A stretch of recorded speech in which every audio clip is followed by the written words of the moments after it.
underground dialogue. We gon' tell the truth, we ain't scared like a lot of y'all. Matters who they are, do we bow? No, not at all. Dropping bombs on this wicked world, so it gotta fall.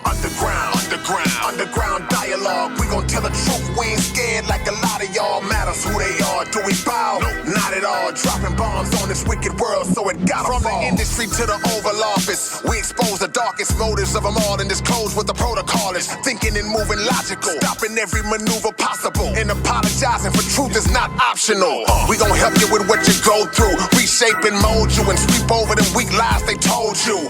If you living with no clue, we gon' deprogram the old you, and you get to keep your soul true. What up, man? It's your big brother K Reno. It's your boy King Stove. Y'all are tuned in again to another episode of the Underground Dialogue Podcast, where the name speaks for itself. And tonight, this brother here, man, in my opinion, he's one of the most creative and innovative artists that we have in the city of Houston, man. He's a self-made brother. He gets anything that needs to be done in terms of his artistic work. He does it himself. He's been doing this a long time, man. And we're going to get to talking to him tonight about his project, his history, his new projects coming out. And we are welcome to have my homie, the one and only King Baby Familia. What's going on, family? Just happy to be here, Reno. Oh, man. We glad to have you here, man. Thanks for having me, gentlemen. We was talking off camera about some of the ups and downs of this game, the things that we deal with as artists. And it led me to thinking about the journey of an independent artist. Man, let people know who might not know how you got started in music and what was your origins in the game, man. Oh, man, I've been into music since I was younger. You know, I didn't really have my dad too much in my life at a certain point in my time, but I always wish that I had like a mother or father who like kind of passed me down the record collection and stuff like that, but I didn't really have that. So music just kind of came to me in other realms of life, you know what I mean? But once I finally figured out this was the direction that I kind of wanted to go, man, it was just always something about music that just touched me in a different way, and it felt familiar. You know, it felt comfortable. It felt like safe. It felt it gave me something that I wasn't getting where I resided at. How old was you when you first decided I'm gonna do this? Well, it kind of happened by accident, actually. You know, I was in 7th grade, actually, and they kind of started with poetry. We were supposed to write a poem for our class, and you know, everybody was writing some roses of blue, violets of red type, you know what I mean? And I wrote some stuff about the hood, and I got sent to the principal's office. What? Use the word damn and hell, you know, because I know I wasn't supposed to be cussing like that. Yeah. But I remember handing it in, and then my teacher coming and stay after class and coming back with my poem, and it had all this red ink all over it. Oh, man. I remember feeling upset about it too. I remember feeling like, that's my artwork right there. At the time, I didn't know it. You know what I mean? But sure enough, it actually got published. It ended up getting published. It got in the right hands of one of my other teachers, and my counselor sat down with me because they could tell that I was having some issues or whatever it might be, and I kind of just explained the predicament or what things kind of was going on without saying too much. Mm-hmm. And I said, you know, they were asking me all these questions. You want to know what's going on? Just read the poem. You know, the crazy part about that is it's always been funny to me how you have certain adults in your life as you coming up. They got the ability to either take you on the right path or down. They can either elevate you or they can bring you down. So you got one teacher who read your work and decided that it wasn't appropriate and not recognizing where you come, the space you coming from with it. Then you got another teacher who saw it and was like, oh, okay, boom. And it ended up getting the recognition that it earned. Yeah. She was actually a Tupac fan, so I guess she kind of understood what I was trying to say. Oh, yeah, she definitely understood it. Yeah, no question about it. You was talking a minute ago about, you said like you wish you had your dad to kind of be in the picture and do that. What was if you don't mind, what was the backstory behind that, why he wasn't there, what maybe the reasoning behind that? Well, before we go into that, I just want to say I have the best father in the world. Okay. You know what I mean? He's in my life now. He's always there for me. You know, if I could be half the man that my dad is, man, I'd be happy with myself. Absolutely. You know, so, but, you know, everybody got problems. People make mistakes. One thing I love about my dad is, even when I was younger, he never sugarcoat anything. You know what I'm saying? And so at the time, maybe I didn't understand. And then he had some problems with alcohol, things of this nature. So my mom ended up leaving him when, you know, since before I could remember. And she moved me down to Corpus with her family. I was born here in Houston, right here down the street at Southwest Memorial. I was born here in the SWAT, but I was raised pretty much in Corpus and Corpitos. And so that's kind of where I got most of, you know, the stuff that's still instilled to me to this day, which sometimes I'm happy about who it made me, but sometimes too, I still feel like I carry some things that I should have let go of a long time. Yeah. But the thing that I'm getting out of this is that a lot of young people have issues with the father growing up, whether he not be there, whether he's abusive, whether you just never know, whatever the case might be, in and out. But what contributed to you saying, I'm not going to give up on the possibility of a relationship with my dad, because clearly he got it together? Yeah. Well, that's a pretty crazy story too. It kind of leads to a lot of my background too. A lot of people don't know about my past, but to be completely dead honest with you, I was a fugitive for about 13 years of my life. You know, I got into a lot of trouble there in Corpus. I used to be a pretty violent person. I used to be, you know, all clicked up. I was in the gang, and I used to, for real, live that street life. Also, too, I'm a mixed ethnicity. I'm half Mexican, half Jordanian, which was another problem I grew up with. I always get picked on and bullied and things of that nature. And I didn't have nobody to teach me how to fight. I didn't have nobody to show me what it was like to be a man. So I was literally raised by the street, right? You know, and then and one day I was getting my ass whooped every day. So, excuse me, I don't know if... No, you good. Yeah. I was getting my ass whooped every day, man. And I just remember one day kind of coming to it all made sense to me. Like, man, you getting your ass whooped every day. What do you have to be scared of? Right. You know what I mean? And so at that point, I still remember the day perfectly. It was some stuff that popped off at school. There's one dude that used to come and bully me all the time. You know what I mean? He came, tried to bully me, and I had made up the decision that I wasn't going to live like that anymore. Right. So sure enough, when he tried to do his usual routine, man, it didn't go the way that he planned it that day. And from that point, that was the first day that I got a taste of blood, you know, and it kind of did something to me where at that point in my time, it all made sense. But now when I look back at it, I see that it was just definitely the wrong direction, and it took me down the wrong road. And I had to kind of learn the hard way and fall flat on my face to get me out of that scenario and to grow up, you know. So sometimes you just got to learn the hard way, man, and especially when you're a knucklehead, and you know. But thank God I got through all that. I'm done with all that part of my life now. My first album that I put out, as a matter of fact, it was while I was on the run. I was in jail. My beautiful wife and, you know, some of my good friends, they helped me release it while I was dealing with all that. And it's a story. What was the years where you was on the run? What was that time? 2000 to 2012. Yeah. 2013 actually. Yeah.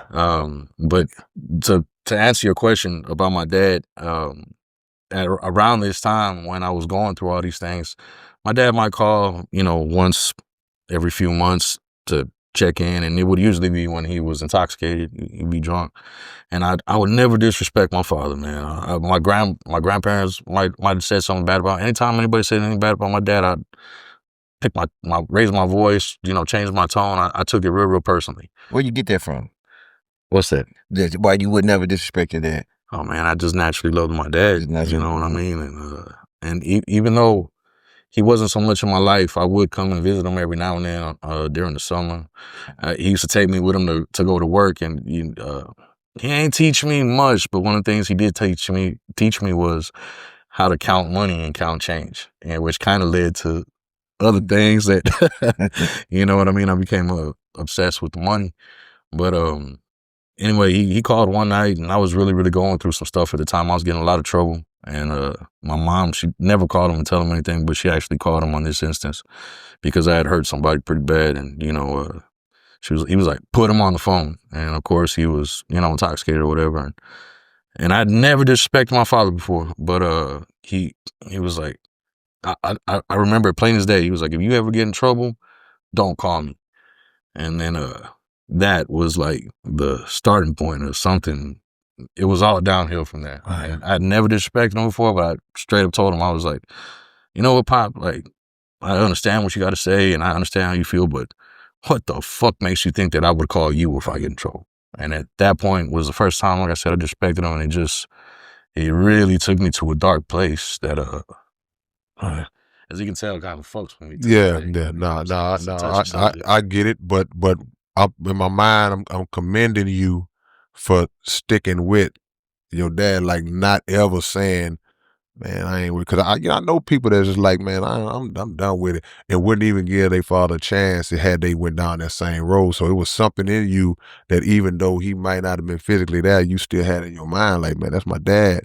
And I feel like it paid off in the long run because, if y'all got this dope relationship now, it's like if you'd have gave up like that then and just blocked him out, I want no parts of this dude no more, then that's what it would have been for all those years. Yeah. So that to me, bro, that and the reason why I was asking that is because for people who watch this and be maybe in that situation, then they can look at that now kind of like, okay, don't just give up on, because you don't know what he was dealing with at the time. Yeah. We just little. Yeah. We thinking like, I'm a little kid, man. Where my dad?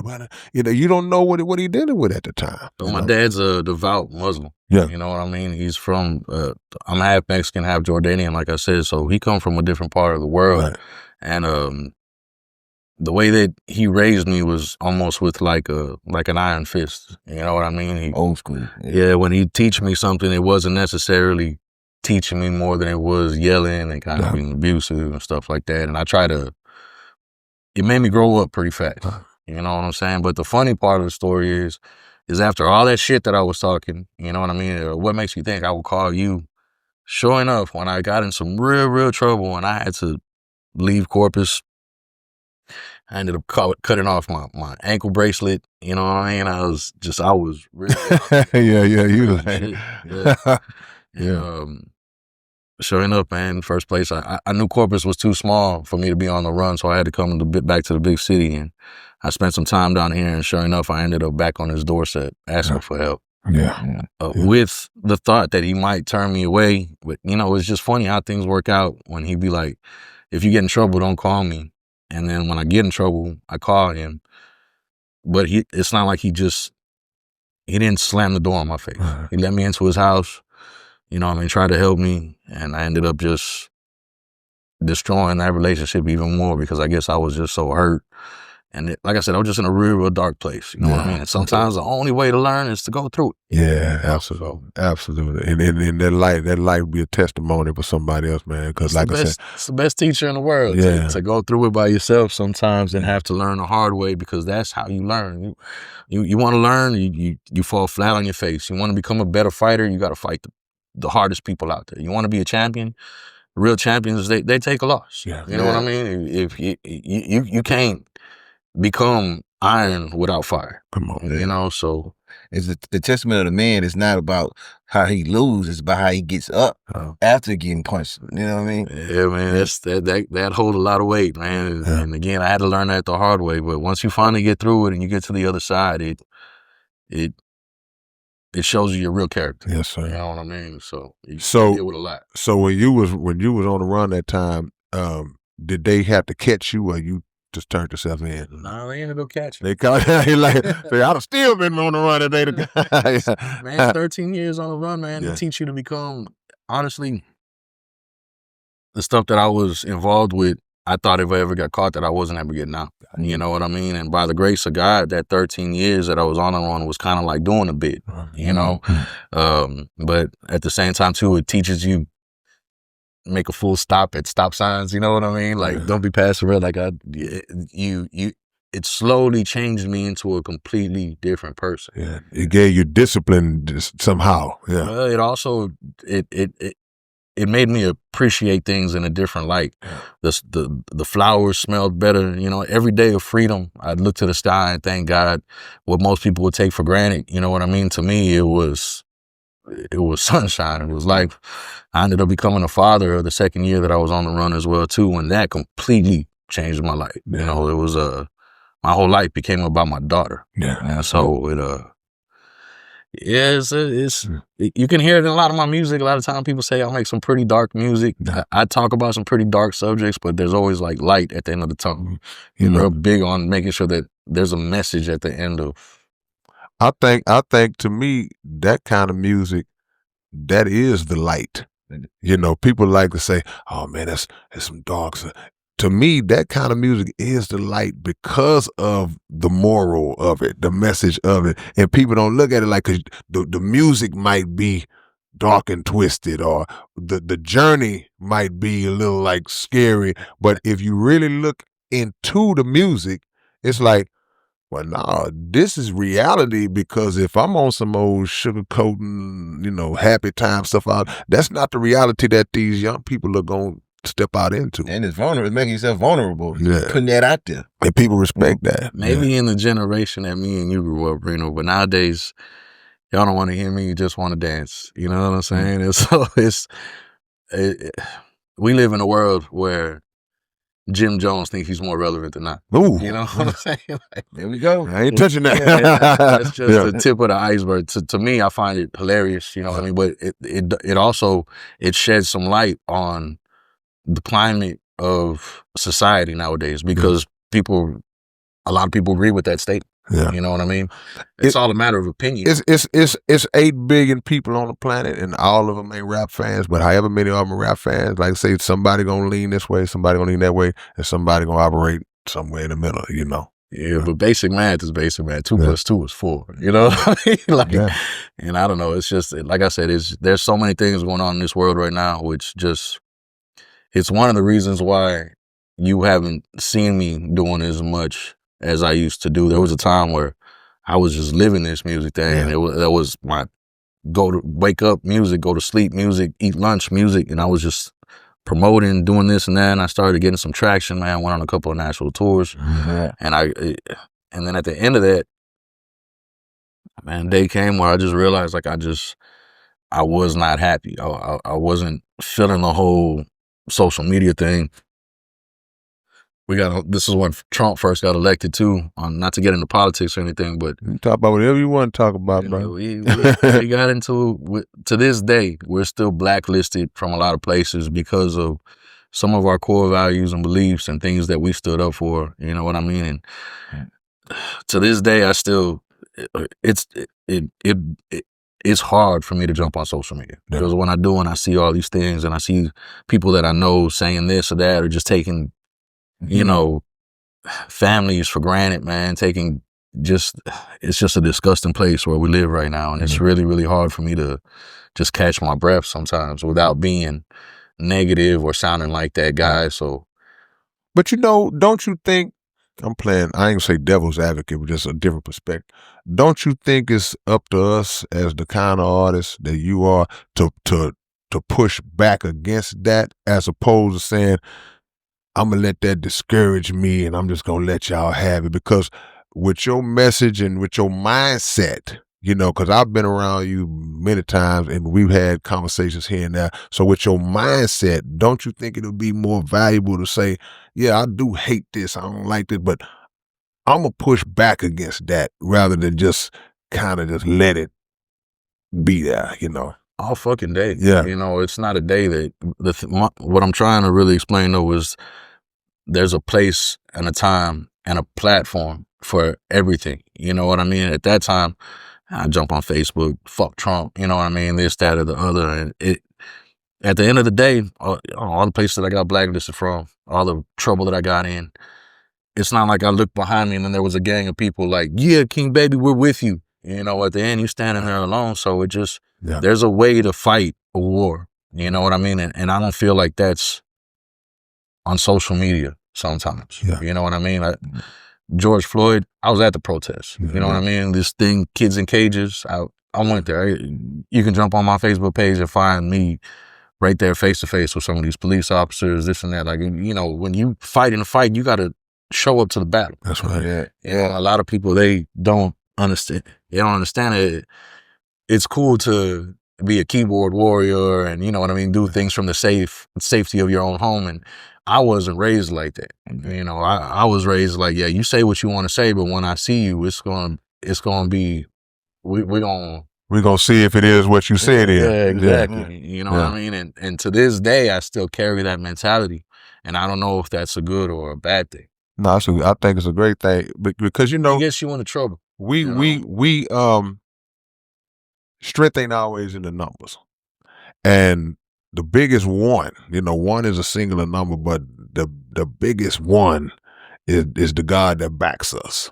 So if you show up by yourself and you fighting for the right kind, you really ain't by yourself, because you could have 100 people with you, but sometimes them 100 just there for the show. That's like when you perform and everybody want to be on the stage while you performing, but they not bringing no value to the brand. So he just hanging around. He ain't packing no equipment. He ain't making sure, okay, I'm gonna film, get these angles right. They just there to be seen. When they look back at the footage, they there. It's the same thing when it comes to this life, this activism, all these things. You got people who they just want to be there, but the real one's gonna weed out at some point. You know what I'm saying? You see, man, I pride myself on having the courage to go and do things alone. Yeah. By myself. Even when I was young, gangbanging, like I did some real crazy stuff just all by myself. Not only trying to make a name for myself in that world, but also just trying to prove something to myself. Yeah, keep you out of jail too. Ain't nobody tell on you. Yeah. It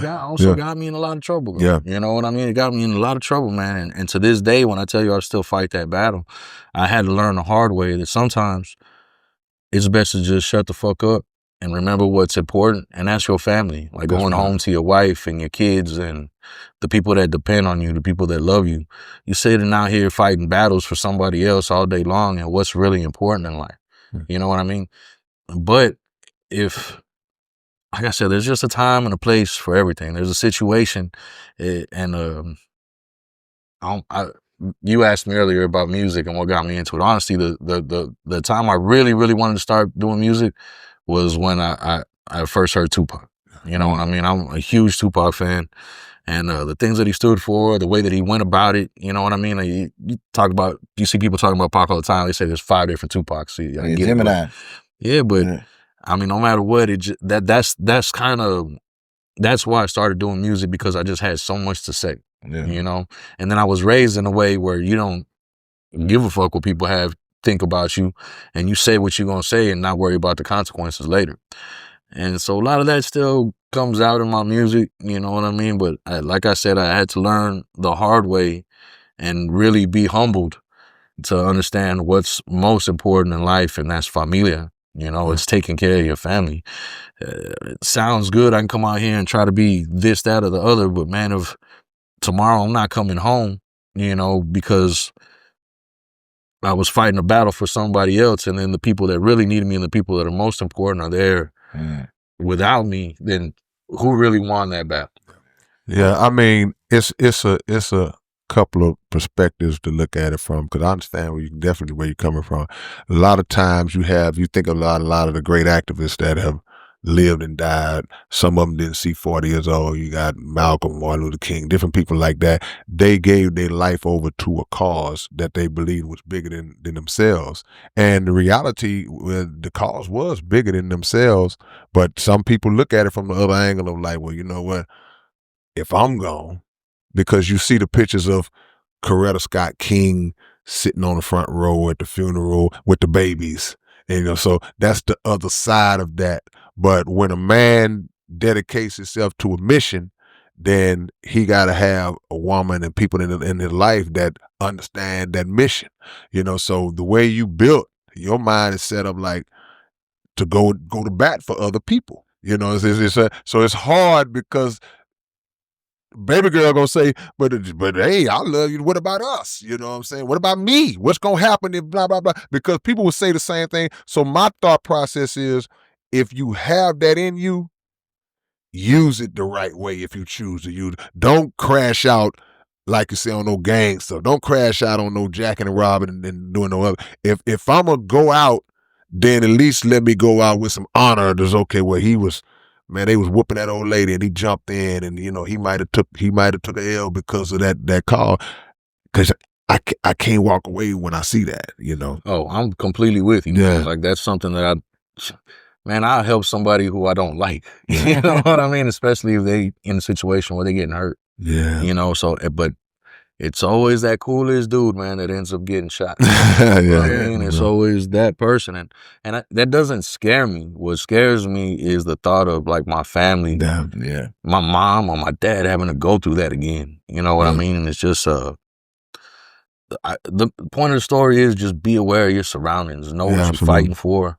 You know what I mean? Because it's respect one another, man. Respect each other. Have respect for yourself. It's always that dude that you think is a punk that's going to end up taking your life. Yeah. You know what I mean? And so it's just... I always talk about Bronx Tale, one of my favorite movies. And the dude that snuck up behind Sonny and shot Sonny in the back of the head, man. It was a coward dude. That's what made me think about when you say things like that, because it's a true principle, man. But it doesn't. And I just feel like, this is my personal opinion, it just shouldn't deter us from a mission that we know is a righteous mission. Let me ask you this, going more deep into the music, because you have been doing this a long time. And every time I ever have seen you perform, you had a band behind you, Yeah. And, of course, your thing is more of a hip hop combo, like a fusion with different styles, reggae and all that. But was it ever a time that you was doing it just off the CD, off of the track? And when did you transition to say, when did you get your first taste of the live band and say, I ain't never going back to doing it the other way? Well, I still do both, actually. Yeah. Okay. I got you seen me with Side before. You know what I mean? Me and my DJ. Oh yeah. DJ Side. I do. I am hip hop. Gotcha. You know what I mean? I'm hip hop in its purest form. Gotcha. I learned from greats like you, from Bushwick, Tupac, Nas, Biggie. You know what I mean? And it's something that I got a passion for. And when I first started, I started off as just a straight up hip hop artist. Yeah. The way that I got into a band was also something that kind of was on accident. You know what I mean? But man, once I got a taste for being around musicians that do this, that play these instruments, it made me want to do something different. And then at the time too, when I was doing that kind of doing hip hop only, being the kind of artist that I am, like I'm all about being original, making sure that I don't sound like anybody else, always trying something different, not being scared to color outside of the lines. You know what I mean? And things kind of started getting stagnant on the hip hop end, and I was like, man, let me try something different. I had a guitar player. I had this one dude who, my whole band were people that I used to sell drugs to back in the day. You know what I mean? And everybody and their mama was doing music at the time. The first guitar player I ever met, I was selling him some ecstasy, you know what I mean? And I was on some ecstasy myself on the time, and every time I see him, he'd be like, man, let's sit down and let's work on something. I'm doing music. And like I said, yeah, everybody's doing music, you know what I mean? But he happened to catch me on the right day one time when I was just, feeling it. And I was like, you know what, I got a second, let's hang out and have a beer with you. And he had this broken down guitar that was missing a string, but he started playing this guitar, man, and all of a sudden I was like, hold on, this was something different. And I started just kind of freestyling over what he did. And that was kind of the spark of what started with the band. I had this other cat, same thing, man, I do music. I was like, yeah, whatever, you know what I mean? So, same thing. I was at his house, selling him some dope one time, and he was like, here, man, let me play you a track real quick. And I was just like, man, hurry up so I can get out of here, you know what I mean? And he played the CD, and man, he had this voice like that was given to him by God himself. And it just, he's no longer with us. His name was Ross Wayne, man, and I miss him dearly. He was on the first album that we ever put out, but to this day, when I hear his voice, it just puts a lot of emotion in my chest. You know what I'm saying?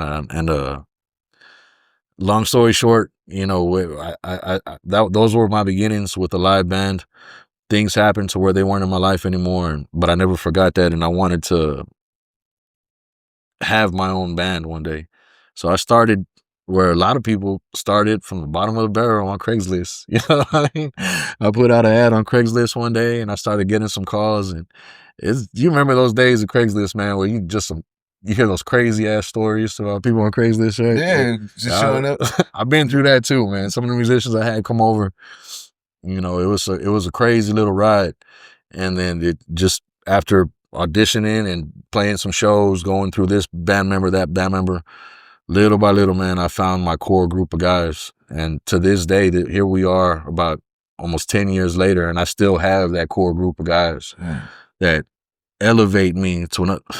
Sometimes I look at my guys, they're so talented. They are amazing musicians. Me personally, I fuck up a tambourine. You know what I mean? But for some reason, I can hold the frontman position. Yeah. But I always look at them, and I to this day, I still wonder, like, man, what the fuck are you guys still doing with me? Have you ever had any not medical, but musical education in it? Like, were you in the band when you was growing up? Nothing. Like I said, the only thing I had was just a talent for poetry and something to say. For some reason, I can't dance. You know what I mean? I can't play an instrument. I'll hardly have any rhythm. You know, but for some reason, I can put words together and get people to leave their shoes and sit in somebody else's. You know, and so that was something that I always knew that I was good at. You know, and to this day, I'll go back and like this new album that we just finished.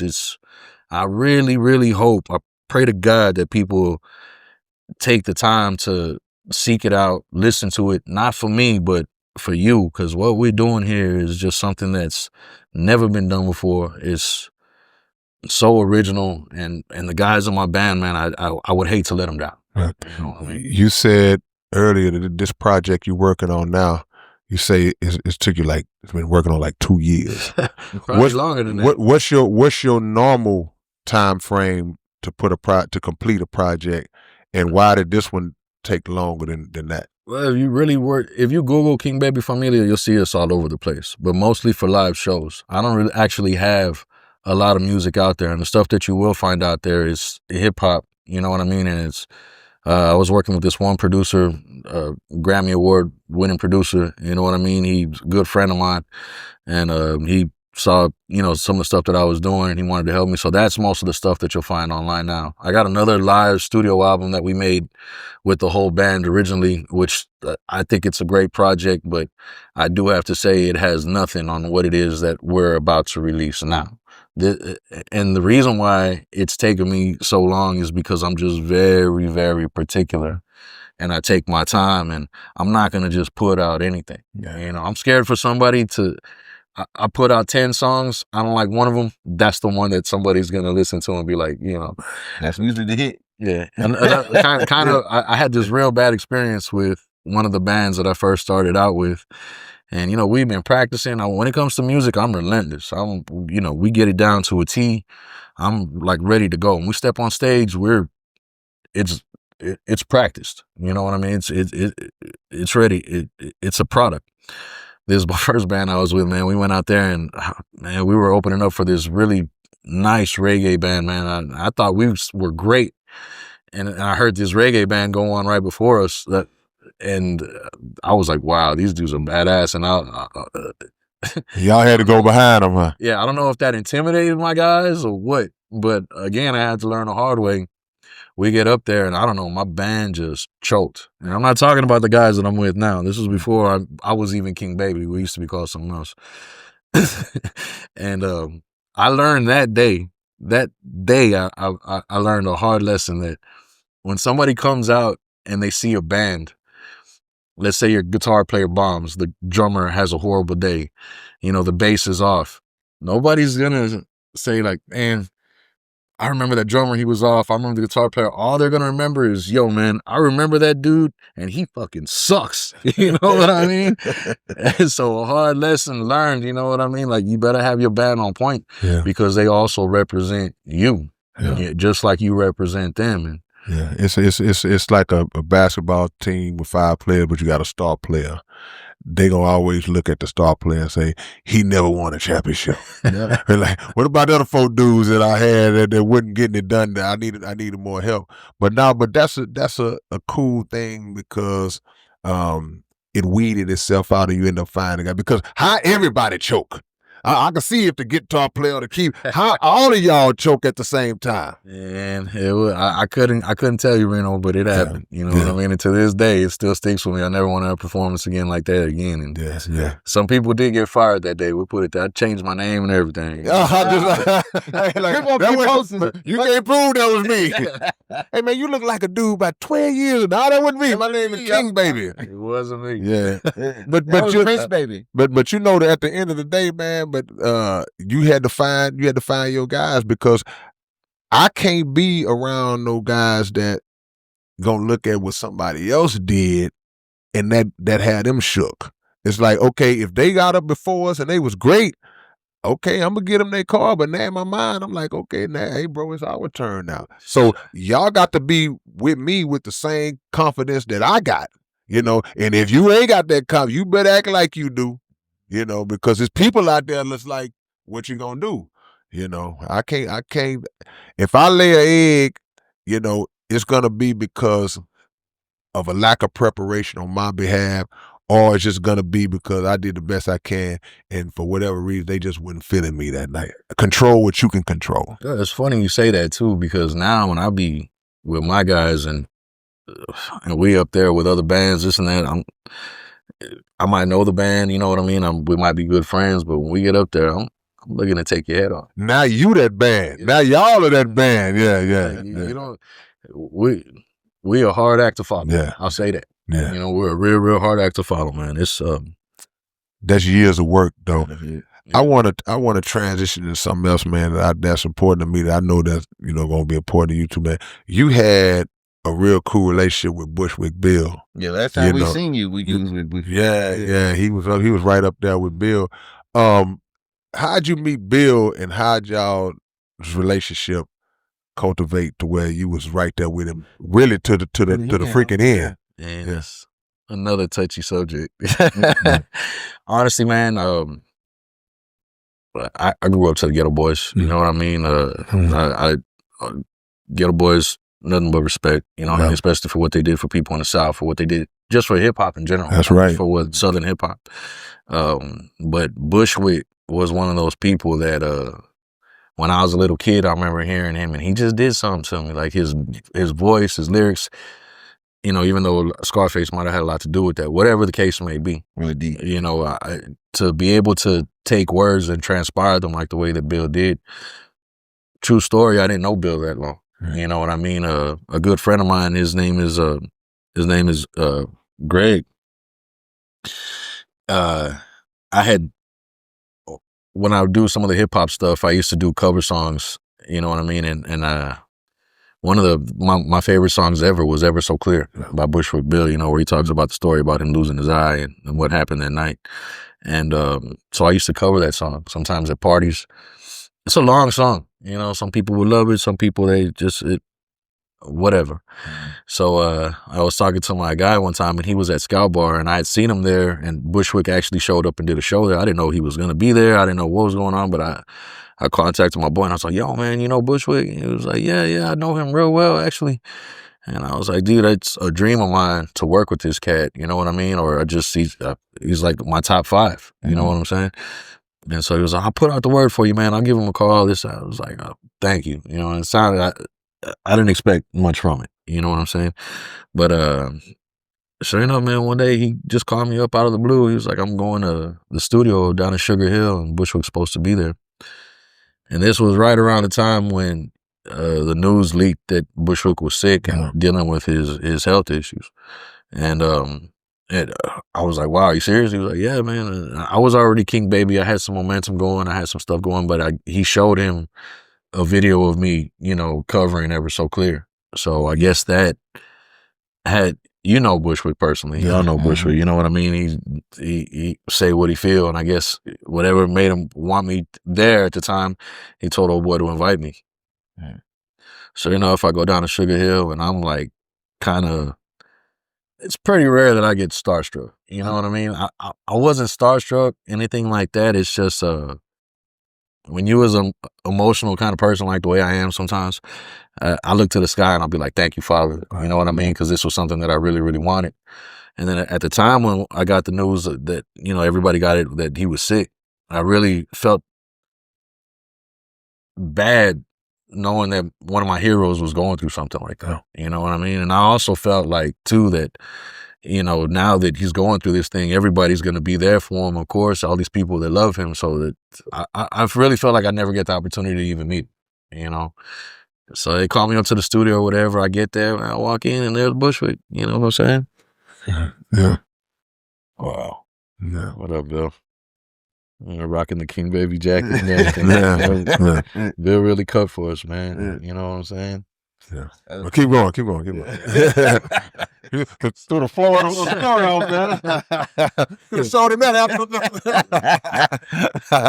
Yeah, it was funny thing too is because I remember, like, you know what I mean? I stepped outside for a second and I cracked my head out, and then all of a sudden there was a car parked there and I heard somebody honk the horn. I look out and it was you. Yeah. You know what I mean? You King Baby, what you doing here? And I was like, oh, damn, I wasn't expecting, I didn't know you was going to be here. But you just happened to be there. I don't know if Bill called you or what happened, but, you remember you were there. And anyway, I meet Bill. It was him and his son. And we sit down, we chop it up for a few minutes, we introduce ourselves. And long story short, we eventually get to the music. It's like, so I heard you got some music, you know what I mean? Let me hear what you got. And so I start playing him some tracks. Right? And Bill was real sick at the time. And so he was on meds, you know what I mean? He was real particular about shaking hands and, things of this nature, which I completely get. I had nothing but respect. And I felt bad. I came in there with a bottle of Everclear, hoping that if anything, I can get him to sign it or sign some of my stuff. Like, I was a fan. Right. You know what I mean? But at the same time, too, I could tell he didn't want to hear none of that shit. Bill wasn't like that. Like, you know what I mean? Like, and I'm also the kind of person where I don't need no picture. This is from the picture's right here on my head. I'm not a phone guy and trying to document all this stuff. So maybe that was what made him feel a little bit safer with me, because I really didn't care too much about that.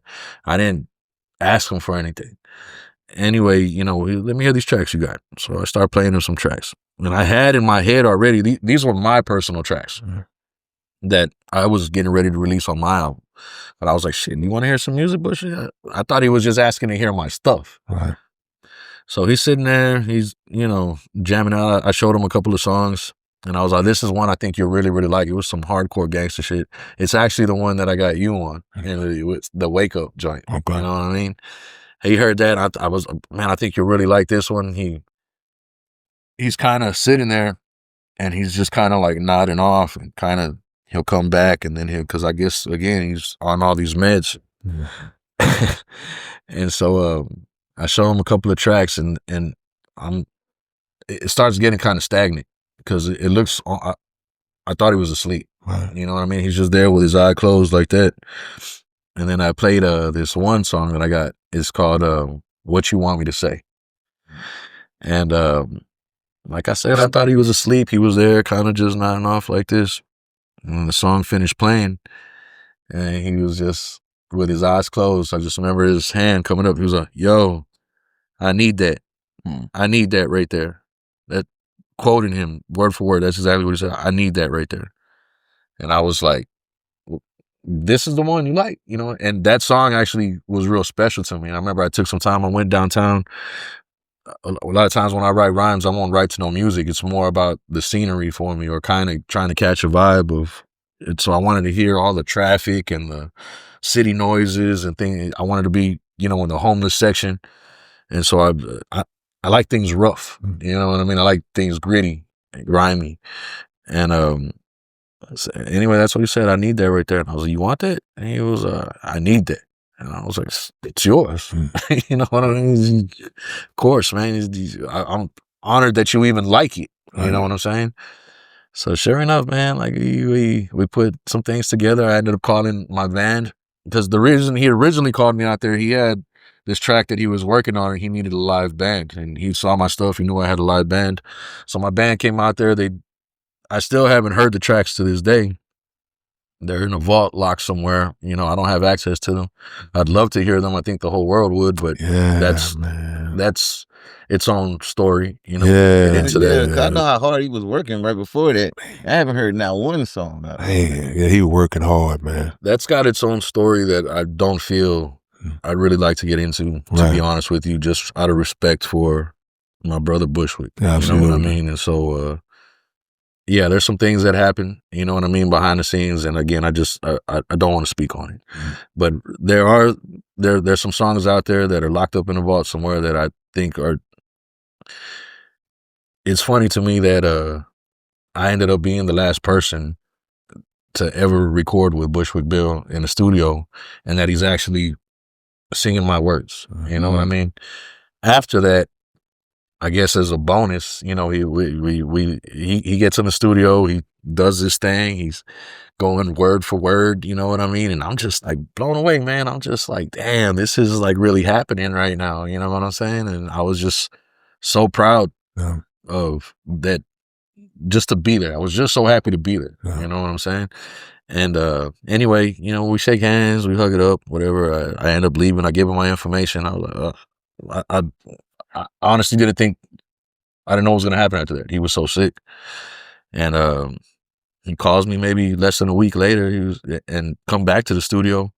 So I go back to the studio. I didn't know what it was about. I just thought maybe he was going to let me hear the track, you know, because I didn't get to hear the final production of it. So when I get there, dude's name was Kevin. I never got to know his last name, but he was the dude that was mixing and recording them. White dude there at Sugar Hill. Anyway, Bushwick's there, you know, what's up? We chop it up for a second. And Bushwick goes back, does something. And while he's back there, Kevin mentions to me, he was like, hey, so by the way, Bushwick was hoping that you could help him with this Ever So Clear track, the remix that he wanted to do. And I was like, fucking serious right now? You know what I'm saying? So you're like, yeah, man. And you could tell he was like one of those dudes that was just like, he knew I was going to be so ecstatic about it. Like he was like happy to break the news to me because he knew that I was going to be so excited about it. You know, somebody else do. Yeah. And so he just had that face of like a school teacher, like just, I can't explain it, but you could tell he was happy to give me the news. Yeah. So man, I grabbed a pen, you know what I mean? And I know Ever So Clear like the back of my hand already. And I already knew what Bill was going through. So it was real easy for me to put myself for once in his shoes. You know what I'm saying? And kind of come about it that way. So what I did was I took the original basically. And then it's another funny story is the remix, the beat itself is actually by a producer that I know out of Galveston. His name is Tracho. Shout out to Tracho Music. You know what I mean? And we linked up later on, and I didn't even realize that it was him on the track until we kind of talked. It was like, yo, I saw you on the video. Did you know that was my beat? Wow, no, I didn't. Wow. So, you know, I ended up putting something together for him, and it was just, it was a masterpiece, man. You know what I mean? At least to me, it was. No, it was, because you got, like I say, when you work with somebody that you look up to in the game, it don't matter. Really don't even matter how the song come out or what the song do. Yeah. You know, if somehow I was able to do a song with Stevie Wonder tomorrow, it could be the trashiest song in the universe. To me, this is the best song I ever did because of who's on it. He could do just a shout out of he owned it. That's the best song he ever did. So you know. Yeah.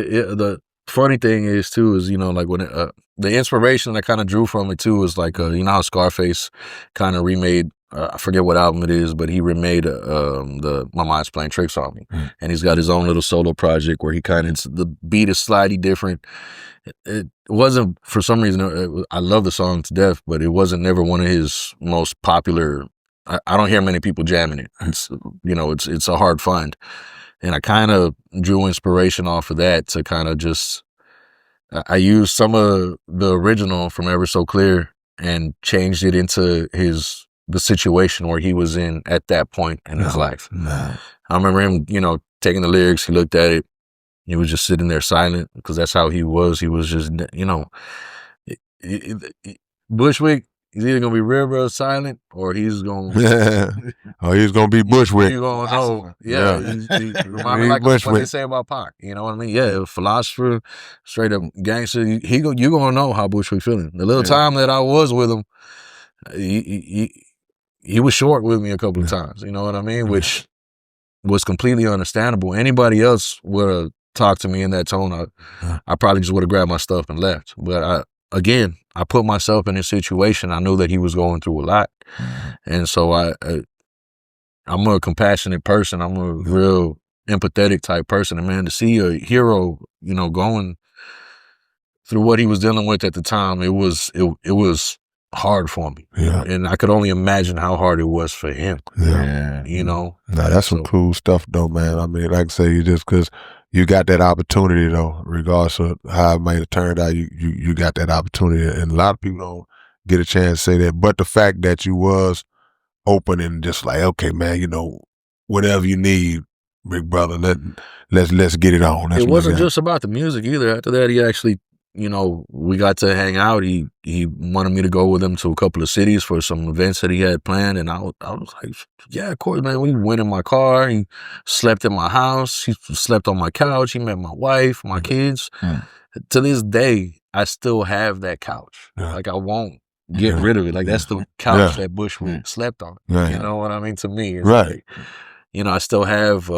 He signed my Joker head, you know what I mean, that I perform with all the time, and like he ended up just he fell in love with a lot of my merch, you know what I mean. Man, whatever you want, take it, you know what I mean. On the radio interview that we did, you see him wearing the King Baby jacket, you know what I mean. That was just like, that was the picture you just showed me, and it chokes me up sometimes. You know what I'm saying? Not because I was this close to, you know, getting somewhere or doing something. Like, it just, man, I genuinely had love for when you come into contact with somebody that you has influenced you or that you've heard for years. I heard him, seen him on TV, seen him on video, but now all that time, all those years, now that person is right there in front of you. It's almost surreal. Like, you don't even, it's like, this ain't even really real like that. So that's understandable to have that mind, because you can make the mistake, and like you said, it ain't always about being starstruck or just fanning out.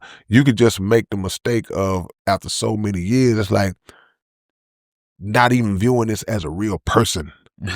Because they not reachable to you. Because you ever saw him on TV? He's in London performing. I'm watching him on TV. He's in New York, but now he's right there on your couch in front of me. Even before the couch, just like at the studio, like, that dude is right there. You know what I'm saying? Like, that's crazy. So I get that, man. But you know, as an artist yourself, you know, you still was able to put that to the side, because you got to.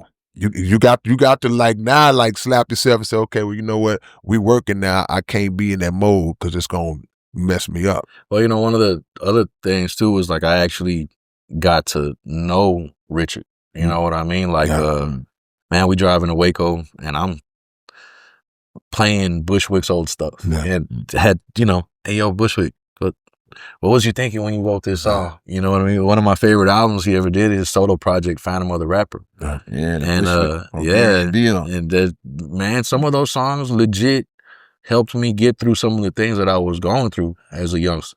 And so, you know, when I say I was a Bushwick fan, it's that's not something I'm just saying. Come on. You know what I mean? Like, that's, to be able to hear it out the dude's mouth who made the song, you know what I mean? You know, some of my favorite tracks were some of the ones he hated the most. Kind of like what we were talking about earlier. You know what I mean? Yeah, and that's how it be. But again, like Keisto said, you never know which one gonna be that one, and you never know which one is the one that's gonna impact people. You know, and that's why, man, like all y'all artists, man, y'all gotta understand the role that y'all play in the audience's life, because indirectly, as an artist, you're an entertainer, but you also a therapist at times, a teacher at times, like Keisto, a philosopher. So it's like, these are roles that we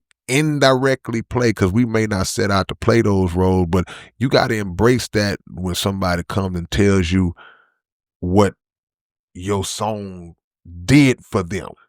Not necessarily how it sounded, but okay, it was jamming, the beat was this and that, but it's not the beat that's gonna make me get emotional and feel like, it's what you said on that beat and how you passed it over on the passion and emotion that you relayed it. That's what struck me. You know what I'm saying? So as artists, man, we got to recognize that and not be so dismissive to the fans when they give you that, because that means something to them. No, when I get, a compliment like that, or somebody comes, that to me, it keeps me up at night.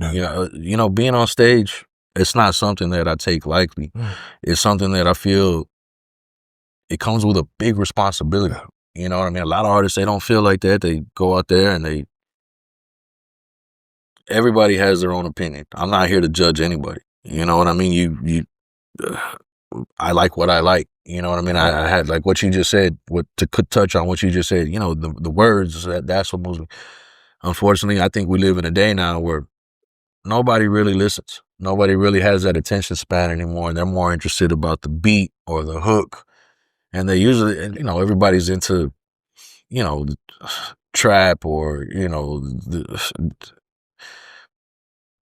the stuff that's killing our communities is what's being promoted nowadays. I grew up in an era of gangster rap. First hip hop song I ever heard was NWA. Nobody move, nobody get hurt. Yeah. I remember to this day the emotion that it put in me. You know what I mean, man? One of my homeboys was playing it. He's no longer with us. His name was Mario Marquez. He was in a wheelchair at the time. But I remember us sitting outside his window, and he was like, hold up, Jay, hold up, you got to listen to this. And I was listening to it. And she pulled her panties down, and the bitch had a dick. I said, man, he had to stop the tape because we was just cracking up. I was like, what is this? Like, you know what I'm saying? Yeah. Before that, all I ever heard was like some Guns N' Roses or some, Stevie Wonder, which I always liked music, but nothing touched me like or grabbed me like the way hip hop did. Yeah, that's all of us. That's our generation. Yeah. So it sowed some roots in me that was just the beginning of. I knew I had something to say and to contribute to this art form. Yeah, you know what I'm saying. So whenever I do write a rhyme, I make sure it has substance. I make sure it has a message. I make sure that it's ready to go. And I'm also one of these cats too that believes in the old way of doing things. I don't use background tracks. You know what I mean? I don't lip sync. I don't. If you're gonna call me up and I got to use a background track, I'm gonna give you your money back. I'll be like, no, here you go. I can't perform right there. I'm known for doing live performance. Right. So it's just not. If that's what you do, I'm not knocking you. That's your. Do what you do. Me personally, I don't get down like that. No. It reminds me of something that you said too. With one time you jumped on one of my posts back in the day. Real rappers don't use background tracks. Yeah, I said real rappers don't lip sync. Yeah. I got a new one that really made them mad because shout out to my homie George. It said stop rapping over your lyrics. It shows and stuff like that. And but what I think a lot of that stuff, what you said, I'm glad you brought that up. Those are industry manufactured constructs. Like when you got these guys that's on these labels and they doing 30, 40, 50, 100 cities and they telling you preserve your voice and all that. So you going to these shows. Look, man. So people pay. These concert tickets, they cost what? If you sit, the closer you sitting, the more they cost, and the nosebleeds is costing now. So if you're going to show up to perform in a way that I can hear the actual album, I can hear that on the record. So, and I always say this, bro, if you got a particular song where you snapping, you going in on that particular song, that's the one I want to see you do live. I want to see if you can spit that and flip that the same way you did on that record. I want to see if you can do that on stage, do that live, And I think that that's the difference between a lot of artists these days. They just lazy, and some artists are manufactured. Yeah. You know, you're not a real artist. You manufactured, so they package you, present you in a way, and this is what you are. Nah, man, get up there and rap for real for these people, man, and so they can go home and say, nah, that's a real one right there. You know, also, man, it's nowadays, it's the way things are done. Yeah. You know, a lot of these younger cats, they don't know any better. They think that that's how it's supposed to be done. And it's a trend. Yeah. Not like, well, you also see some old school vets, some people that grew up. They succumbing to it. Yeah, they succumbing to it, man, because again, they fallen into that industry mind. Like, okay, well, I got to do. I'm here tonight. I got to be in Dallas tomorrow. I got to preserve, bruh. Do your maintenance. Do your maintenance on your voice and all that throughout the year. You know what I'm saying? And then pace yourself, learn how to preserve yourself. So, you know, because there's going to be times, I go hoarse, I strain out from time to time, but that's not the norm. And also bad habits. Yeah. A lot of these cats, they smoke cigarettes, they smoke a lot of dope, they do a lot. But over time, the reality is over time, that takes a toll on your throat and on your body, your lungs, because you need wind and air to perform. So eventually that takes a toll. I'm one of the biggest Sam Cooke fans in the world. Oh man. But I can listen to Sam Cooke, who died when he was 33 years old. Young dude. Look, it's hard for me to believe that I'm 21 years older than Sam Cooke was when he passed away, and I wasn't even born at the time he lived. Also shot and killed. It's right. Oh yeah, that's another story. But Sam Cooke, if you listen to him in his early days when he was doing gospel singing with the Soul Stirrers, 19, 20 years old, that voice was just smooth, silk, melodic. But as he got older, he had a little raspiness to it because he was smoking cigarettes. Now, he was still cold now. The gift was still there, but you could hear the rasp that may have eventually affected him had he lived longer. You know, that voice. You got just like you was talking about earlier when you said, man, I don't dance, I don't play no instruments. This is your instrument. Yeah. This is our instrument, bro. Our voice is our instrument. So that's the thing. You see these guys, they tune up their guitars, they make sure they drum and stuff. We got to keep our instruments right, bro. You know, the funny thing about that is, though, because I study the art of frontmen. Yeah. You know what I mean? Yeah. Leonard Skinner, Kurt Cobain, Axl Rose, Bob Marley, Jimi Hendrix. And if you really think about it, and if you really, Janis Joplin, you know what I mean? If you really go back and listen, none of these dudes, my favorites anyway, could really sing. Yeah. You know what I mean? They weren't Aretha Franklin type singing this Jill Scott beautiful voice. Yeah. I sing now. You know what I mean? And at first, like I said, when I first met, I used to have somebody singing my hooks. Right. Dread out of New Orleans, Ross Wayne, like I said, he's no longer with us, but he was the one that kind of flavored my style because I used to write the hooks and I used to write everything for him. And this was around the time of Katrina. So all these cats from New Orleans was here in Houston. That's how we met. But he eventually went back home. So when he went back home, who's going to sing? No more hook man. Yeah. So I picked that up, you know, and at first, I was embarrassed to sing, almost scared to sing, because at that time of hip hop, that's not something that was kind of frowned upon. You know what I mean? It's not something that a real tough street guy would, something that he would. But now I found my voice. I know, I don't know how I do it, because I do smoke. You know what I mean? I drink, and but I've also learned how to claim that raspiness and make it my own. You know what I'm saying? So for some reason, when I get up there, you know, if somebody were to try to emulate what I do, it just can't be done. Right. You know what I mean? But that takes work. You got to go home and practice your craft. You got to, all times of the day. Like a lot of these cats now, like I go to a lot of shows. You know what I mean? A lot of times I go to shows and I'm just like, I'm there to support, but man, sometimes I can't take it. I ain't feeling it. Yeah, I'm just like, it's not that I can't. I'm not feeling the lyrics. I'm not feeling the beats. Right. A lot of times, music's just too loud. It's not mixed properly. And that's another thing that I was going to touch up on too, like about these young cats that are doing this now. It's not all particularly their fault, because a lot of these setups now, when you go and do a live show, you think it's the artist who's setting up that sound? Nope. It's not. You know, and the dude that's playing, who's DJing or doing whatever it might be, he can give a fuck what you sound like. He's just there to make his money and bounce. Right. You know what I mean? Which is understandable. Again, I mean, no knock to people that are doing their thing, but perfect example.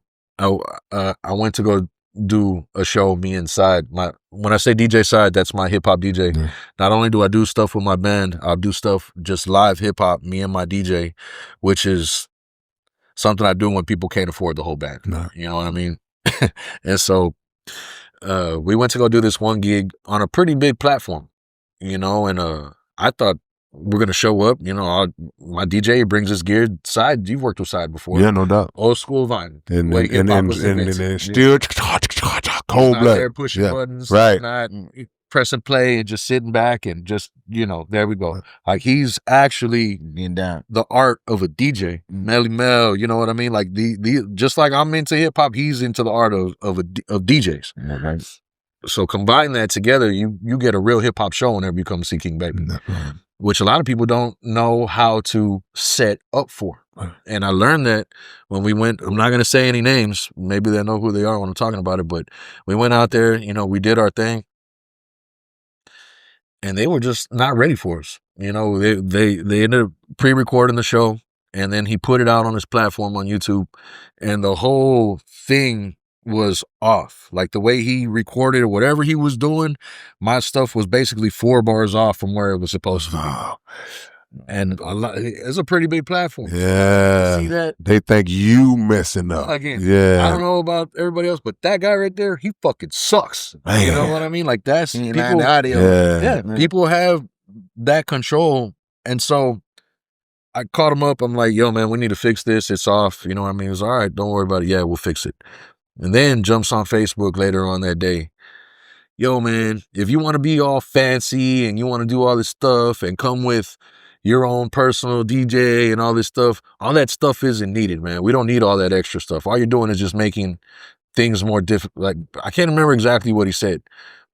I could have been that guy to jump on that post and been like, yo, man, what the fuck are you talking about? Because this is the way that it's supposed to be done. You just made yourself look like an ass. You know what I'm saying? Because you basically just told all of us that you're not prepared for a real artist to come in there and do things the right way. You either don't know what you're doing or you're lazy. Yeah. You know what I'm saying?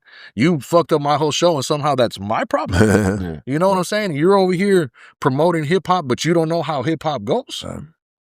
So that mentality just goes to show you that this is the world of hip hop nowadays. Where's your where not a CD? Where's your USB at? Yeah. Plug that in, play. There you go. Yeah. Do your thing over your own lyrics. Yeah. You know what I'm saying? Yeah. I give somebody my USB and let me do a mic check real quick. Or what? Can I get a sound check? Nah.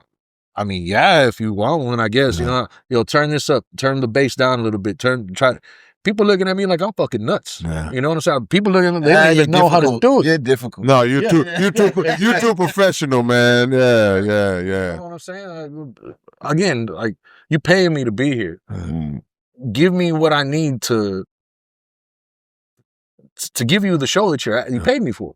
You know what I'm saying? And a lot of people just don't know how to do it. If an artist don't take pride in their own professionalism, then they gonna suffer whatever consequences they suffer. Because just like you were saying earlier, see, every show that you do as an artist is not even gonna have an official sound man doing sound. Exactly. That's just not how it works. You know, you get booked to do a show at a freaking hole in the wall. They're not gonna hire a sound man. They're gonna use their house system. The DJ is gonna be whoever's there that night. Because all blown. Yeah, and you make the most out of it. So if you hear it, because sometimes you get there a little early and you can kind of hear like, oh man, it's gonna sound great. You may have heard a couple of groups before you, so you may try to get ahead of it, get in front of it and say, hey, well, man, hey, when I get up there, man, turn that down a little bit, make sure because you want to make, hey, look, I need to max out on however bad this equipment is. I need to max out because I come up in the era, bro. I know artists that are not even gonna get on the stage if the sound ain't right. And these are official shows with sound men. So KRS-One is like that. Ronnie Spencer like that. Pimp C was like that. Yeah. You know, they're not gonna get on stage if the sound ain't right, because again, just like we said a while back, the audience is not focusing so much on sound malfunction. They looking at you. You know, fucking suck. Right. It's like, man, they sounded crazy. Yeah. The mic kept good. They're like, but it's your fault the mic went out. It's your fault the speakers got too much highs and it's hurting their ear. So you better take pride to try to figure out to maximize this system and get it the best way you can, you know. It's also another reason why you don't see me at doing so many live shows anymore. You know what I mean? Because I had to learn that the hard way again. And then not only learn the hard way, but it causes conflict. You know what I mean? People think that sometimes I do go out and I'll see an artist that is really badass. You know what I mean? And they're singing over their own tracks. You know what I mean?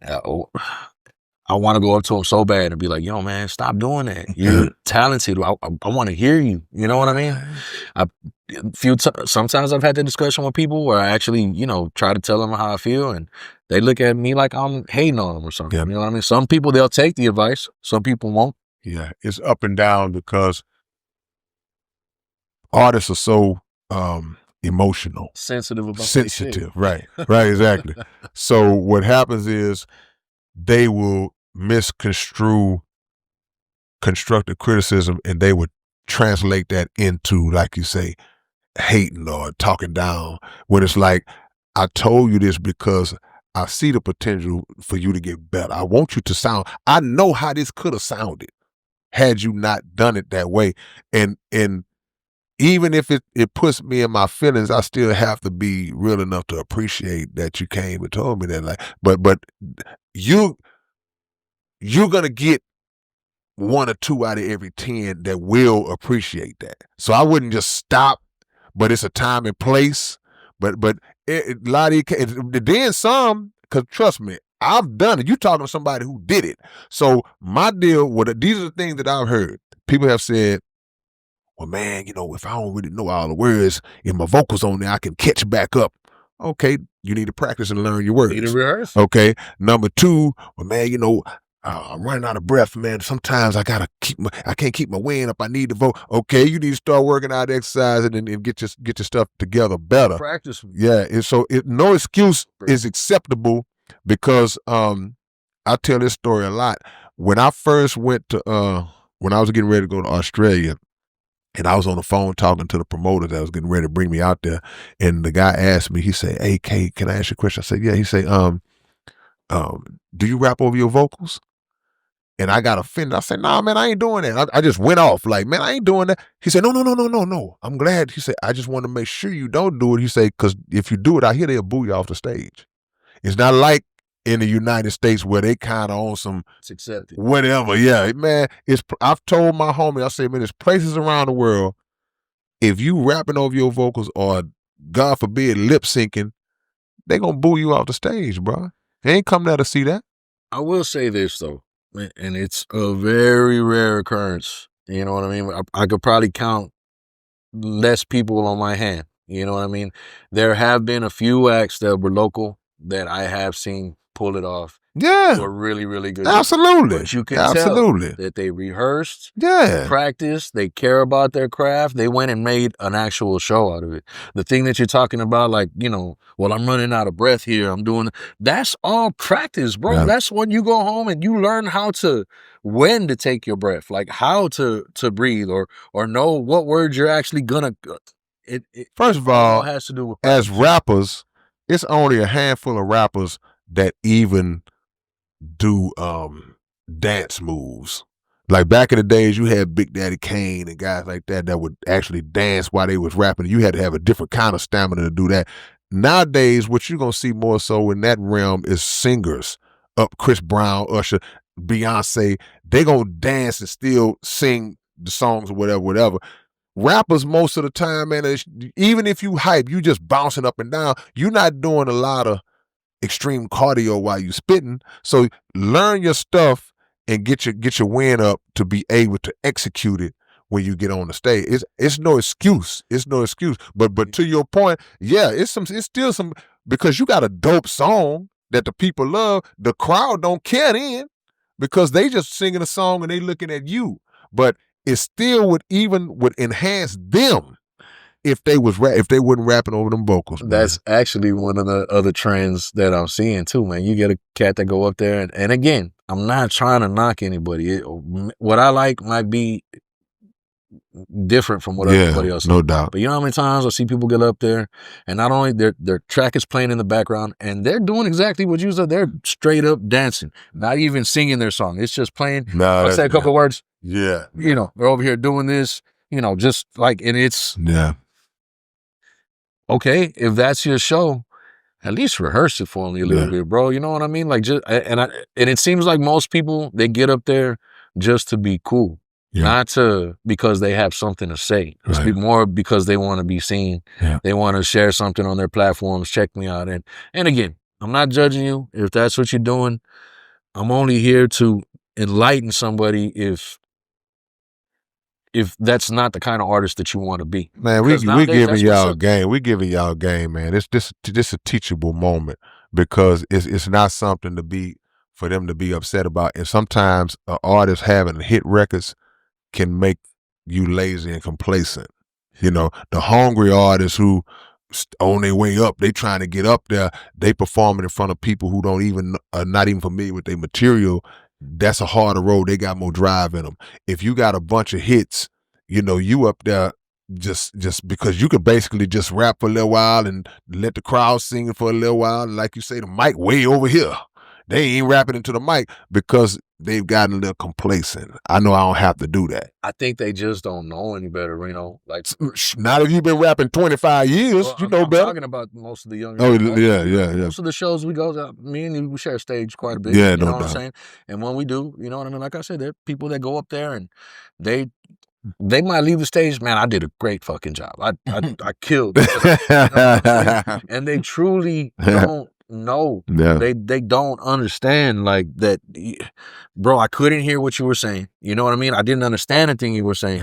It wasn't as good as you might think it was. And because you have nothing to compare it to. You have nobody to teach you. You have nobody to, like, when I actually do care about somebody or I get to know them a little bit, I'll pull them to the side. I'll be like, yo, man, it's not just rapping all day in your car. You need to get you a PA system. You need to learn mic control. You need to know how to flex your voice. You need to know there's a lot that comes with it.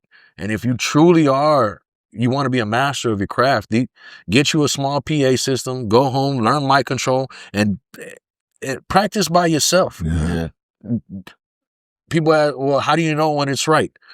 You'll know when it's right when you're happy with it. You know what I mean? If you're happy with it, if you like it, they'll like it too. And if they don't, well, fuck them. You know what I mean? You know what else too, man? I'm glad you said that. Just put this on my mind. A lot of artists perform they're oblivious to the audience. They up there just for themselves. They looking at their homeboy the whole time. And this is what makes you not know whether you did a good job or not, because the crowd looking at you like this. So the determination of how good you did is based on the response of the audience, and whether that response can be them just hyped up, everybody rocking with you. It could be them going off when you're doing something, or it could be when they like this. And it may appear like it, but they focus, they locked in, listening to what you say. So, but if they milling around for the most part, and let me get one, you know, it's like, and then you come out that bad boy and you get on social media talking about, yo, we killed it last night, and you filming it because you're not filming it like a sports team would do.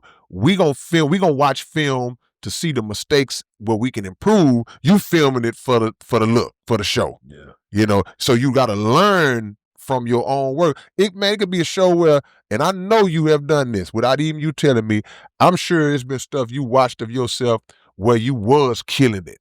Literally killing it, and you found something wrong with it. Oh man, all the time. Almost 100% of the time. I always feel like I can get better. You know, a perfect example. usually, like what you was just talking about, usually when you come to a King Baby show, I don't have a lot of people dancing at my shows. Yeah. It's kind of like what you just said. Yeah. You'll have people there that are tuned in. Yeah. They're listening. Yeah. They're looking at you. They're not in there like, yeah, that's not my lane. Yeah. But as soon as I get off that stage, man, yo, man, I just gotta say, I just gotta tell you, man. Like, yo, man, you really, come on, man. I appreciate your message. Come on, man. I appreciate what you had to say. Like, you really helped me today. I'm going through some stuff right now. My mom's, my daughter, my kids. Like, that to me, that is one of the biggest reasons why I do. You had their mind. Yeah. And another thing to touch on what you just said, a lot of these cats, you gotta, it's a ripple effect. It's a lot of these cats that you seeing, man, I fucking killed tonight. I had a great show. You know what I mean? I murdered it. What you're not realizing, a lot of these acts, they're pay to play acts. So you're selling tickets and the crowd ain't nothing but your homeboys. Exactly. And it's all just a bunch of yes men. Yeah, you got up there. Oh yeah, you killed it tonight. You know what I'm saying? That's not a real audience. That's all your homeboy. Of course they're gonna tell you did a great job. That's your family at your graduation. That's what that is. When they call your name, you're going to hear them 14 people hollering because you walk across the stage. The other 2,000, they don't care nothing about you walking across that stage. That's your family at the graduation. And that's another reason why you don't see me doing so many live shows no more, because, man, I'm sorry. I'm not a fan of selling tickets. Yeah. You know what I mean? Like, if you're paying me, you promote this. Yeah. You know what I'm saying? I might share it a couple of times, but it's not, and it's a rigged system. Great game. It's a rigged system to where you're almost set up to fail. That's a progression. I think that's like, as a rookie, you know, I make a lot of sports analogies. Yeah. As a rookie coming into the league, if you're a rookie, the veteran's gonna say, "Hey man, you get the suitcases. Mm-hmm. Hey man, you bring us donuts. Yeah, you pay your due." So you a new artist coming in the game, yeah, you might have to pay to get on this particular. They might say, "Hey man, we need you to sell X amount." Okay, that's you paying your dues coming up. You're not gonna tell King Baby to sell no tickets. You know what I'm saying? If somebody do that, look, that happened to me probably 10 years ago. Yeah. This lady hit me up. She was doing shows at the time. I won't say who it is, but she was promoting and putting together shows. And she asked me about doing a show. Now I'm thinking it's just a regular booking, like, okay, well, let's talk. And we emailing. She emailed me back, well, we'll set it up. I'll give you 50 tickets. I'm like, whoa, wait a minute now, no disrespect now, but I'm a little, and this is not arrogance at all. It's like, I'm beyond. Fascinating. Yeah, that ain't for something to me. Don't ask me to bring the donuts and carry the suitcases at this stage of the game. Yeah. It's not something, I'm not saying it's not something that I haven't done. Yeah. It's just something that I'm saying I'm past. Not now. And it's also another reason why a lot of these booking agents, they won't book me because you got a big star artist coming in through the door. You know what I'm saying? But everybody that's on that ticket that's opening up has nothing to do with whether or not they're talented or not. It's how many people are you bringing through the door? Yeah. How many tickets are you selling? And that sums it up. I could give a shit. Yo, man, I've done this many tours. I opened up for this person. I'm on this dude's track. Here, send them, check out my music. I don't give a fuck about none of that. You know, how many people are you going to bring through the door? Right. And that's it. And just to safeguard myself, I'm not even going to pay you. You're going to make your money off of the tickets that you sell. Right. You give me 10, you can keep $2 for every ticket that you sell. Yeah. What? And unfortunately, you know, and I used to be in that war. You know, jump on social media. Like I said, man, there's just some wars that you're not going to win. You know what I'm saying? This is why people don't like to give people game. This is why people don't like to help other artists or sit down with them and try, because it's all just a rigged system for people to make money. You know what I mean? And unfortunately, it's killed the art of hip hop. Yeah. And then the funny thing with that, live music. Yeah. Because social media come out, and if you got a big enough social media, then you can go ahead and take the stage, big dog. It don't matter what you sell. And that's when you say the level of the performance go down, because a lot of times the new generation, it's all about the vibe. It ain't about the words. It ain't even about the chorus. It's about just the beat and it's about being seen. Yeah. Even the audience, even the females that show up, like they're dancing, this and that, whole time taking pictures of himself. Like, I'm just in the house. You know what I'm saying? Do I really like? Am I gonna go buy this dude's song? Probably not. You know what I mean? But hey, here I am. Check me out. You know, I seen a performer do that while he's performing. Yeah. Blah, blah, blah. Yeah. I'm like, this is crazy. Yeah. and that's what they was talking about. Like, you see a bunch of people in the front row, they just got phones up, and they either filming the artist or they filming themselves with the us rest of the artists behind. It's like you robbing yourself of the real experience of being at the show. I went and saw I saw Prince live 2 times in my life. Oh, you a lucky man. The first time was at the Toyota Center, and we was sitting so high, we was sitting on top of the Toyota Center. So Prince looked like a microscopic molecule, yeah. The second time he came to Warehouse Live with this female artist that he was pushing at the time. So you've been to Warehouse Live, the old Warehouse Live with the big room. So he's like right there. So it was cell phones was popping, but not like they are now. So everybody in that building is looking natural eyes at Prince, especially me. The whole time I'm trying to work my way through. I'm not even doing excuse me like that. I'm going, excuse me. Because I want to lock in on the greatness. I'm like, man, that's an icon I'm looking at. And that was the last time I ever saw him. So I'm like locked in on this guy. I couldn't be with no phone because I'm watching him on TV now. Yeah. I'm watching him on TV. I want my natural eyes to witness the greatness so I could say, yeah, man, I say, you ever saw Prince live? No, but my phone did. No. Yeah. But that's the wave we in right now, and it's weird to me, but that's what they into.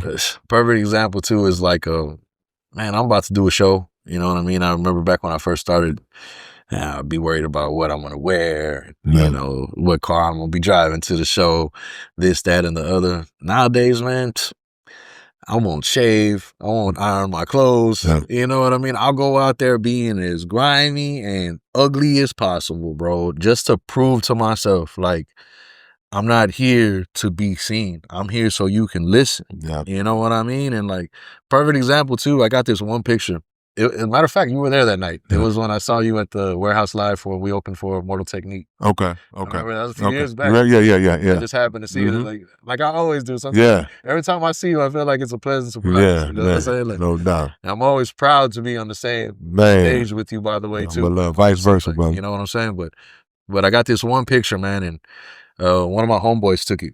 And I'm getting on stage, you know, I'm getting my mic ready, and I'm just, you know, the DJ's getting, I'm not saying that I'll go up there and I'll just take a good second to like look at everybody. You know, I want to everybody take it in. Yeah, I want to just take it all in. That's exactly it, bro. I want to take it in. When I die, man, these are the things that are gonna, like, you know what I mean? But my homeboy snapped this one picture, and it just showed, and the crowd was packed. It was a packed house. So what I'll show, but the look on everybody's face, everybody's just there looking at me like, with this. Everybody's face just has this look of judgment. You know what I mean? And they're all just like judging me right off the bat. Yeah. And that, for me, that right there is nothing gasses me up more. Nothing. I can't wait to, like, it's like a fight. You know what I mean? Like, I can't wait for you to think you're going to come over here and mop the floor with my ass. And I can't wait to just bust you in the fucking mouth. Right. You know what I'm saying? It's like, a proving ground because to the audiences, to defense of the audience, the name on the bill is Immortal Technique. The name on the bill is Rakim. So this is why these people are there. So then here I come, this dude don't nobody really know like that.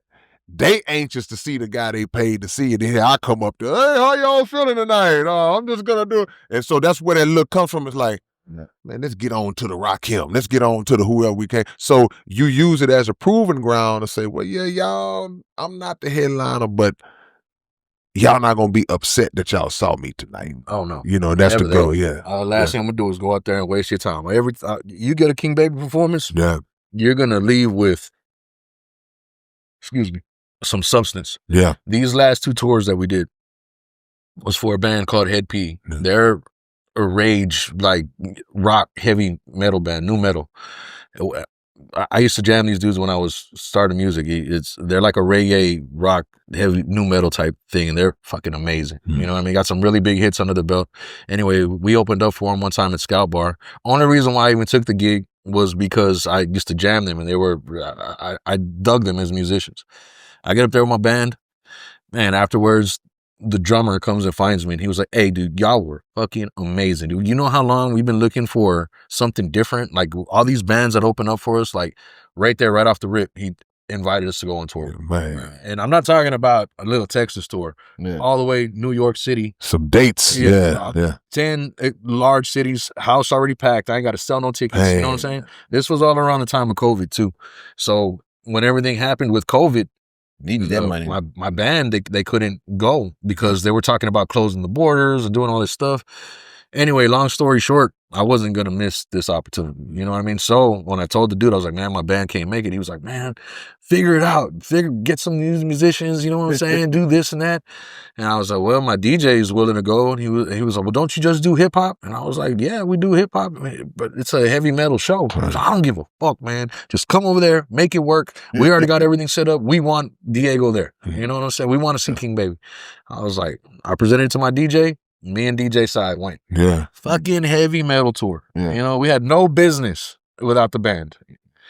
Every one of those cities, man. Every one of those cities. When I got off stage, everybody come up like, you're like a breath of fresh air. Man. You know what I mean? Because what we offer, it's not just hip hop. Like we offer you an experience.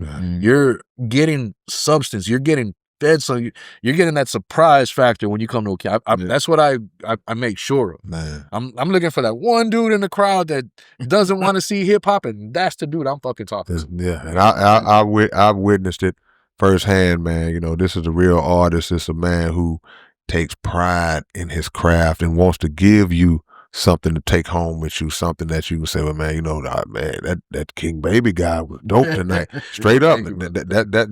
That's who he's always been since I've known him. Give us the name of the new album, give us the social media and all that before we get you out of here, and let us know when everything is dropping. So you can find us on all platforms, King Baby Familia. Google King Baby Familia, you'll find us, no problem, everywhere. Or if you want to find us quicker, go to our official website, kingbabyfamilia.com. Again, King Baby Familia, we're coming up. Doesn't matter what platform you're on. Our new album, it's dubbed The Crown. It's going to be 8 songs. It's exactly about 56 minutes. You know what I mean? And it has something that I can't explain to you. It has every genre. My band, jazz, rock, reggae, hip-hop, classical. I've been listening to this album for the past 2 weeks, man. I probably cried already 10 times. Hey. You know what I mean? We worked so hard on this thing, and I'm not trying to sell you here. I'm trying to get yourself to do you a favor, man. And when this album drops, which should be anywhere probably within the next 3 months, 3 to 4 months, maybe. I just got to market it, promote it. I still got a little bit of mastering to do. It's called The Crown, King Baby Familia. Please.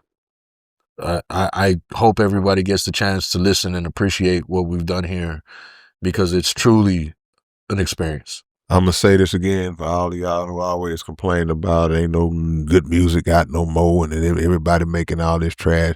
When you got artists like this that come up here and then they tell you about the art that they releasing, go out and support it, because it's not true that it ain't no good music out there. We just not looking hard enough. And it ain't true that all this music is, every song is 2 minutes now. If he say this album 59 minutes with 8 songs, that's 8 times 8 is 56. That's 8 minutes a song. Yeah. The songs, it's got. You got to let the band rock out. Yeah. It's got some instrumentals and classical type. I have this piano player, man. His name is Robert Lauder. He's our band leader, as a matter of fact. Shout out to my whole band: Daniel Salazar, Noel Sanchez, DJ Side, Frank Alfar, Rob on bass, Eureka on bass. I got 2 bass players right now, but they're just phenomenal, award-winning artists. Wow. And if please just take the time, just give me an hour of your time, and I guarantee you the visuals that we have for it, the message behind it, the feel of this album is going to be something that I'm proud to leave to my children. Man, come on, man. My children grow up, if I'm not here for whatever reason it might be, I want to know who my dad was, man. Just go listen to The Crown. That'll tell you everything. Man. Not one song sounds the same. You know, they're all different. You just gonna have to go spend your little $9.99, baby, and man, help us get where we need to go. You wasting more money on you to waste that $9.99 50 times this year. Go put it on to some substance, man. If you'd like to get a taste of it, you can jump on our Facebook page, King Baby Familia. We do have a visual out. It's called Mr. Pusherman. Just find the video, Pusherman, or go to our page and you'll see just a few little visuals of what it is that we're doing here. We recorded half of it at San Jac, Jacinto College. You know, they love our stuff so much up there. They shout out to San Jac. They recorded half our album for free. Wow. You know what I mean? Shout out to Will, Lab 45, Spinlin Studios, which is my Theo Adrian. You know what I mean? He's spent nothing but everybody in my band. We're all here doing this for free. Nobody's gotten paid. They're all here because they love and believe in what we're doing. And I just want to share that with everybody, man. I just want to share the greatness of what we put together here. Yeah. I really hope people give me an hour of their time and appreciate what we've done here because I can't speak higher about it. Do yourself a favor, man. The one and only King Baby Familia, man. He on Underground now. We appreciate you having us. We appreciate you coming and hanging out with us, man. Well, all right, man, we gonna get up out of here, man. It's your big brother K Reno. It's your boy Keystone. It's the Underground Dialogue Podcast, and we are Big brother K Reno. Look, man, the Underground Dialogue website is back in function. We back in motion, man. If y'all want Underground Dialogue Podcast merch, whatever you need, go to undergrounddialogue.com and check us out. And always make sure that every Wednesday night, y'all are checking out the Underground Dialogue Podcast right on YouTube, 9 p.m. Central Time. Yeah!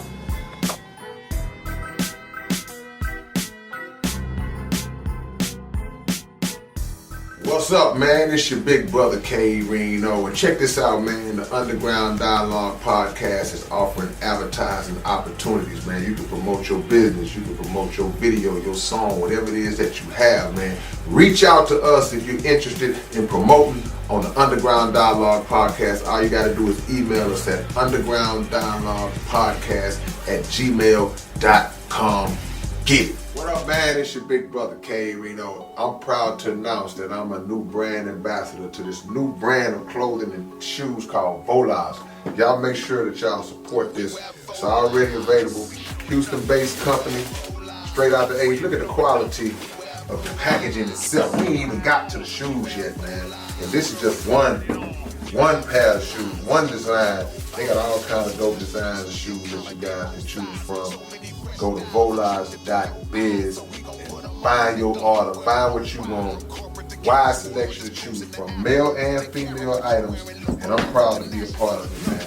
Community workers, versatile products, Volage, manufactured in Italy. Look at the quality of this box, man. Y'all don't know what it is, man. Catch y'all later on.